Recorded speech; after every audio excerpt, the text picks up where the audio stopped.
Really came to this book as a concerned citizen more than anything else.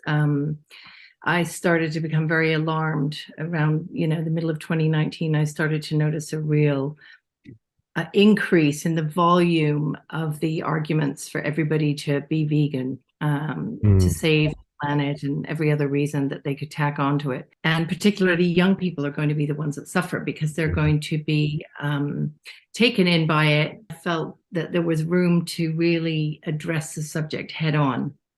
Which is what I did. Yeah, well, it is a great name. Just the great plant-based con just really hits that home.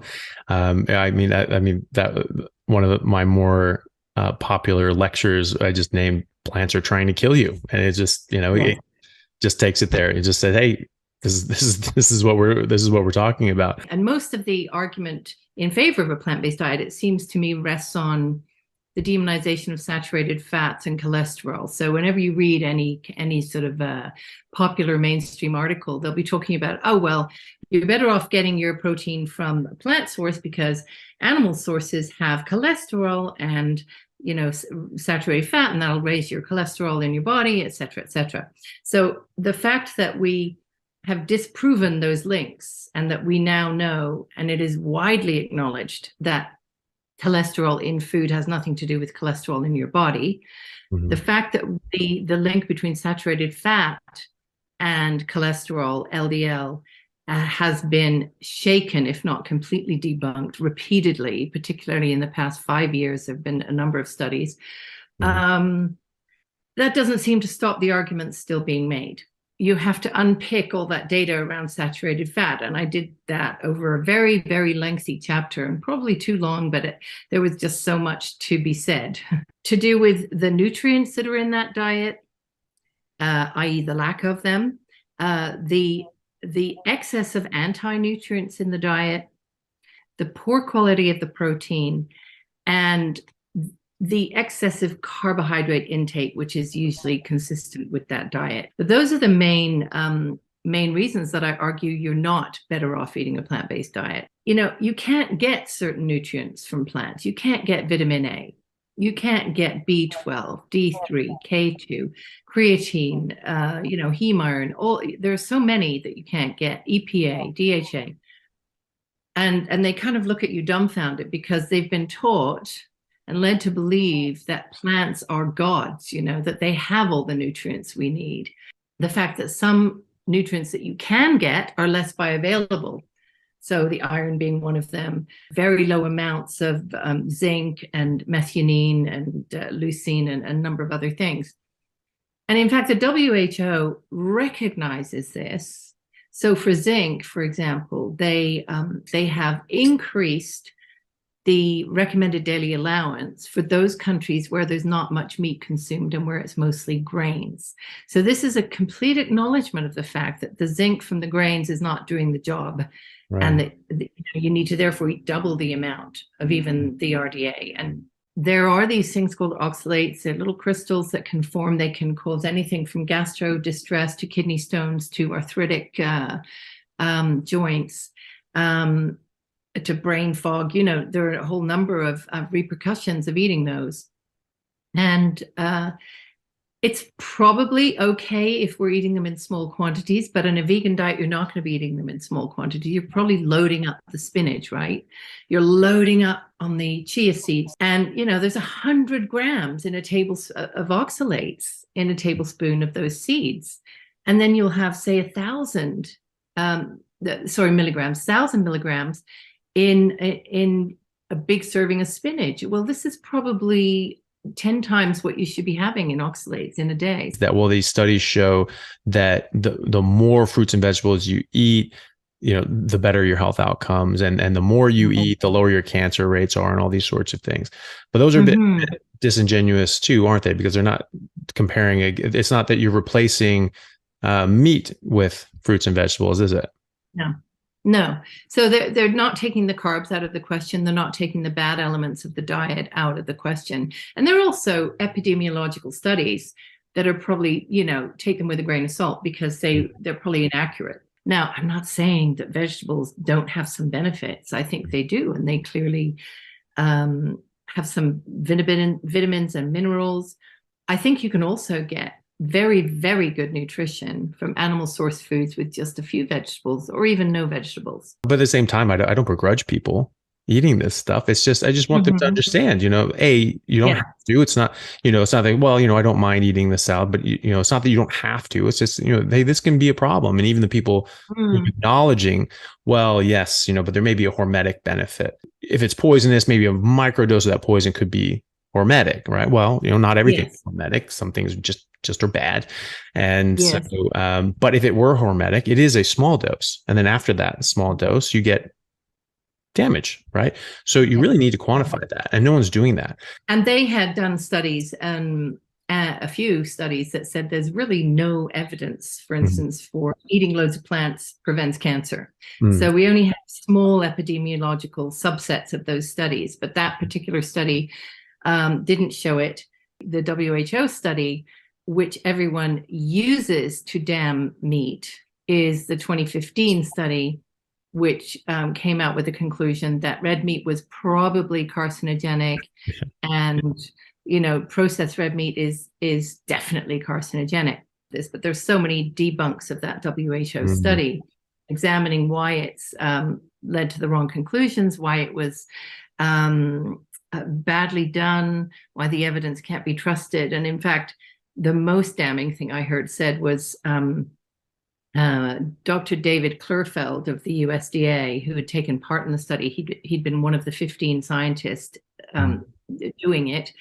He said it was the most uncomfortable, awful experience of his professional life, because he saw the evidence being skewed. He saw good studies, important studies being thrown out, and weak epidemiology being used as a basis for these grand claims.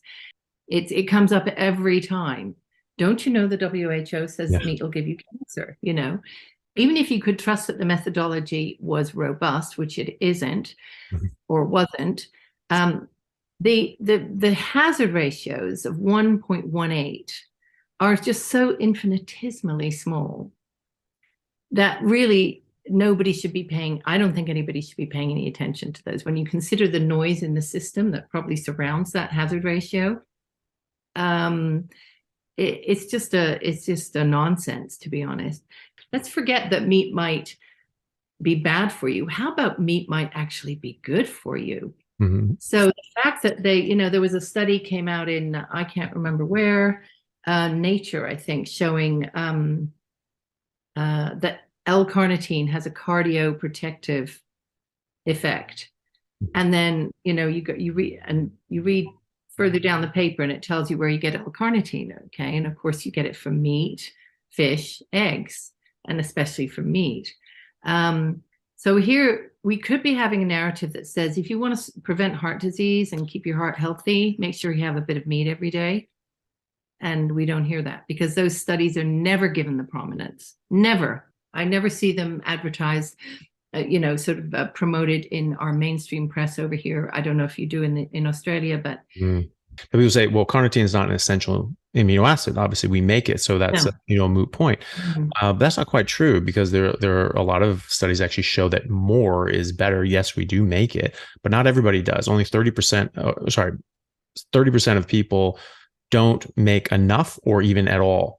Specifically with your brain. I don't know if you came across this, but there was a study out of Texas A&M that looked at autism, and they found that there were higher rates of autism in parents who were vegan and vegetarian, and they found this connection with carnitine. And so it was in these children who weren't able to make enough carnitine, and they weren't getting it from their diet because it doesn't exist in plants or fungus.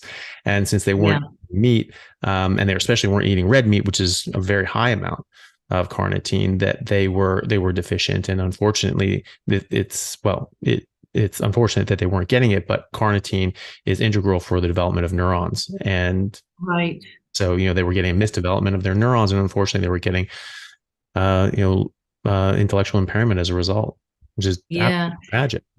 We were talking about this, and I mentioned that I knew of somebody who had, cured their bipolar, for instance, with a meat-heavy ketogenic diet. That ketogenic diets were, which are meat-heavy, are used to treat epilepsy and autism. and that people are seeing good results. Well, the reason I got into trouble is this person objected to the very idea that we should be trying to treat or cure epilepsy and autism and view them as illnesses. So there's a kind of political correctness that sets in when you're talking about this stuff as well, right? You have to be very careful, because I guess she was coming from the school of thought that said, what's wrong with autism? There are already medical institutions that are using ketogenic metabolic therapy as an adjunct to treating kids with autism, and they're getting fantastic results.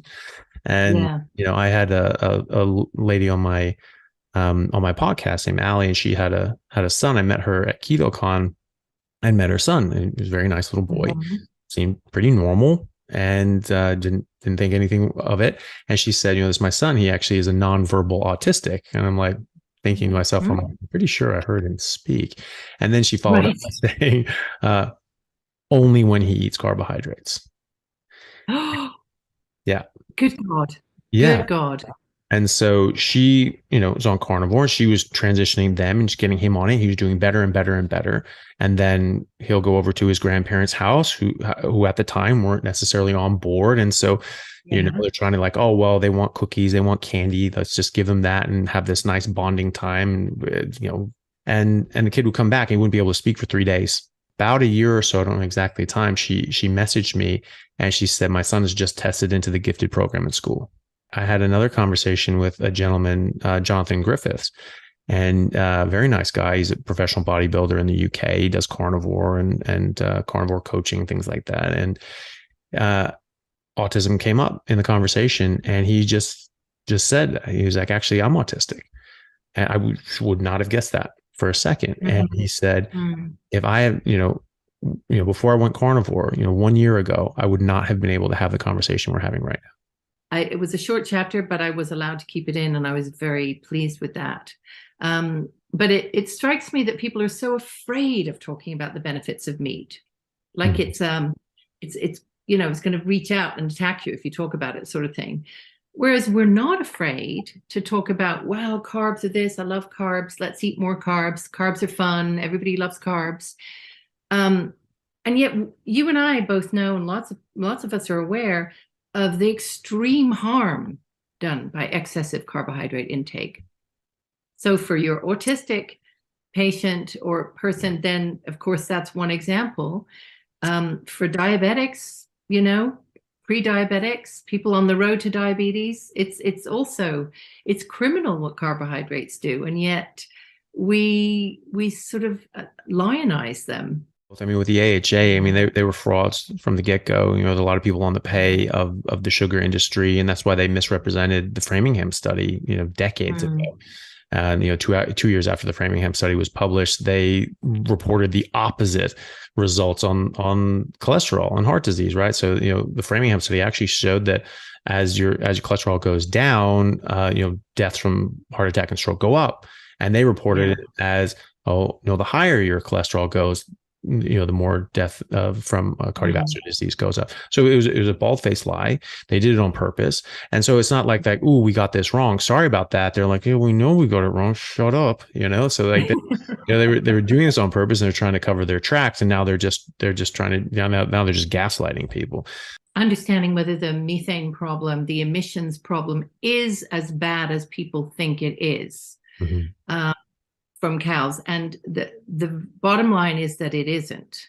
It doesn't mean that we can't make improvements, and there are things that we need to do, but the basic case is exaggerated, and it's exaggerated because we're using a metric which is GWP 100, which exaggerates the warming impact of methane from cattle by 4 times. And that is acknowledged. This is not some made up thing. This is acknowledged by the IPCC and the CCC and climate scientists. None of these claims about the emissions from cattle take into account carbon sequestration. They don't take into account the fact that we're counting life cycle emissions for cattle, but we don't do that for cars. So totally unfair comparison. Cars, it's just what comes out of their rear ends. Mm. For cows, it's everything, what they eat, the land they're on, everything, right? It's just completely mad.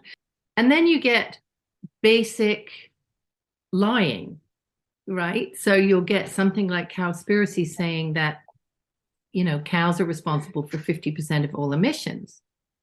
Well, a lot of people go around believing that still. This is 8 years later, they still believe that. And I see it written down in lots of places on protest placards and things. Now, that number, even at the time, the number was 14.5%, not 50. So that's a big, big lie. Now the FAO is saying that actually it's about 11% global livestock as a percentage of total emissions. So yeah, there are lots of problems with how precise you can be in measuring these things, but we do know one thing for sure, which is the case against the cows is being exaggerated to great effect. So people are not talking about the role that livestock play in land management, in creating carbon-rich soils or soils that have the capability to be carbon-rich, as it were, through their actions of eating and trampling and weeing and pooing and everything else. We're not talking about the biodiversity benefits of having cows on pasture, the return of butterflies, dung beetles, all kinds of insects that feed on the cows' manure, the birds that then feed on the insects, so it's a whole cascade effect. Feedlot is not doing all those great things. Feedlot cattle are not doing those great things, but we could make them do that. We could manage them in that way. So we could be saying, let's revolutionize the way we farm cattle and make every cattle ranch, every farm as good as the best ones.